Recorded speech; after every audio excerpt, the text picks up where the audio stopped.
బాబు వాళ్ళ బాబు కోమాలో ఉన్నాడు. ఒకటి బాగినండి. ఇవాళ సినిమా వచ్చింది. ఇవాళ కాకపోతే ఒక వారానికి పోవచ్చు. నీకు ఇద్దరు పిల్లలు, నువ్వు వచ్చిన రోజే పోవాలని ఏముంది? నువ్వు పోయినావు, వచ్చినావు, నీ కొడుకు చేస్తున్నాడు, ఆడికి 25 లక్షలు ఇచ్చిండు అల్లు అరవింద్. మరి అంతకంటే ఎవడిస్తాడండి? ఎవరిస్తారు? మీరు ఇస్తారా? 10 ఇస్తారు. నేను ఇక్కడ చచ్చిపోతే మరి సీఎం గారు అట్లా మాట్లాడలేదు కదా. సీఎం రేవంత్ రెడ్డి వేరండి, రాజకీయం వేరు, జీవితం వేరు. మరి గౌరవనీయులైన సీఎం గారికి మీరు ఏం చెప్తారు? ఒకటేనండి, రేవంత్ రెడ్డి గారు మేము నేను గెలిపించడానికి ఒకటి బాగినండి. నేను 5 సంవత్సరాలు కష్టపడ్డా.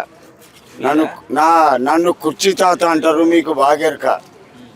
కేసీఆర్ కానీ తాగనీయలే, పండనీయలే. నా ముఖం మీకు బాగెరక. రేవంత్ రెడ్డి గారు ఇప్పుడు ఈ ఇష్యూలో చెప్పు, అల్లు అర్జున్ గారి ఇష్యూలో.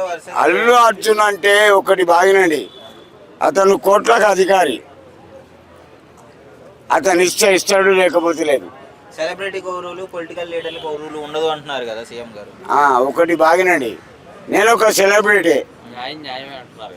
న్యాయం అంటే ఏంటిది తెలుసా నీకు?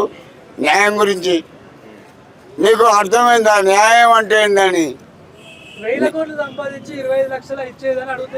ఎవరు అడిగేది? అడిగేటి వాళ్ళు ఎవరు? నా దగ్గర రమ్మను, నేను చెప్తా. 25 లక్షలు ఇచ్చడే మా ఎక్కువ. నిన్న అల్లు అర్జున్ గారి ఇంటికి వెళ్ళి మొత్తం పగలగొట్టేశారు కదా, రాళ్ళు వేసి. అవునండి, వాళ్ళకి ఏం అధికారం ఉంది అతని ఇంటికి పోవడానికి? ఏం అధికారం ఉంది? వాడికి ఒక 10 రూపాయలు ఇచ్చిందా? వాడు బాధలు ఉన్నప్పుడు, వాడు ఆపదలు ఉన్నప్పుడు 10 రూపాయలు సాయం చేసిందా? ఇలా అవునండి, కోమలు ఉన్నాడు. ఏం చేయమంటావు? అతన్ని ఏం చేయమంటావు?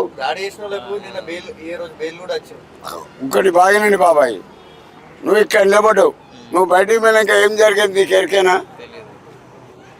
నేను ఇక్కడ ఉన్నా, నేను ఇంటిలో కనుక పోయేదానిక గ్యారంటీలా. దండం పెడతా, అనవసర విషయాలు వద్దు. నన్ను కుర్చీ తాత అంటారు.